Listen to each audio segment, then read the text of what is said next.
I live in Utawala, and my hood is just next to the airport. But there, young people are always on flight mode.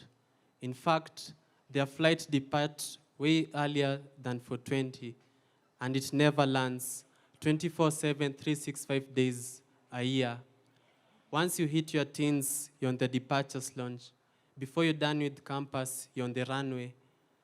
Life after campus is just another high altitude in the sky, one cloud after another. But I have seen how youths come back crashing to the same very runway they took off from. I have seen how those friends whom they had left behind as they took off cannot even identify them at the scenes of such accidents until way after rehab. I have seen how parents are the first to arrive at such incidents. I've seen the look on their faces too. I've also seen the look on the faces of the neighbors when they arrive at such incidents. Vijana wa siku hizi wanakunywa bangi. I have heard them say that.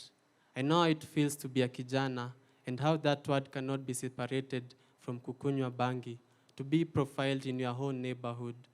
I know how it feels to be a kijana and to be walking against an oncoming group of police officers. Actually, I know vijanas who have never made it past such group of officers, especially on Fridays. I have heard that our government has plans for vijana, and sometimes I've seen these vijanas working on trenches in the name of Kazi kwa Vijana, perhaps cleaning up after the university degrees that went down the drain. I have seen how in this country is such a cool PR of boardrooms full of old people to come down and sit and talk about miradi za kuinua vijana. I've seen how excited they are when they launch them. I've actually seen how young people run for these projects, not because they want to, but because they've been pushed in that corner. Because yeah, as young people in this country, sometimes it's super tough out here. In fact, I know of vijanas who never made it past their youths. They decided to call it quit.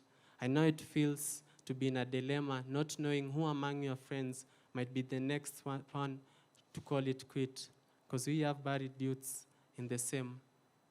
Growing up, we used to take small stones and use them as football goalposts.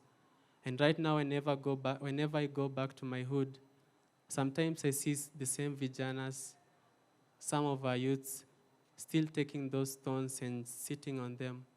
And after they sit on them, just as my hood is just next to the airport, they go on flight mode.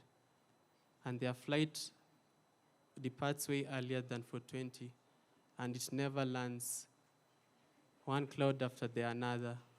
Thank you so much.